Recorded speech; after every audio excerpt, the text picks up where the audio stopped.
Friends, ఈరోజు మనం క్యాన్బెర్రీస్తో ఇంట్లోనే స్వీట్ చెర్రీస్ ఎలా చేసుకోవాలో చూపించబోతున్నాం. ముందుగా మనం క్యాన్బెర్రీస్ని ఇలా 2 పీసెస్గా కట్ చేసుకుని సీడ్స్ తీసేసుకుని పక్కన పెట్టుకోవాలి.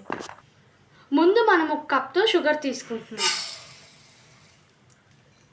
అదే కప్తో వాటర్ కూడా తీసుకుంటున్నాం.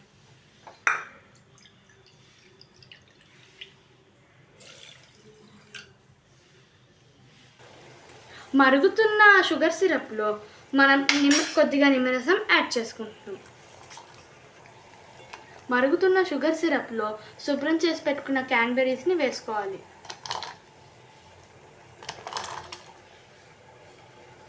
మీకు కలర్ కావాలంటే ఫుడ్ కలర్ని వేసుకోవచ్చు, లేదంటే అక్కర్లేదు. చెర్రీస్ని ఇలా మెత్తబడే వరకు ఉడికించుకోవాలి. తర్వాత దీన్ని చల్లార్చుకుని గాజు సీసాలోకి ట్రాన్స్ఫర్ చేయాలి. చల్లార్చిన క్యాన్బెర్రీస్ని ఈ విధంగా గాజు సీసాలోకి స్టోర్ చేసుకుని ఒక 1 డే ఉంచాలి. After 1 day sweet cherries ready.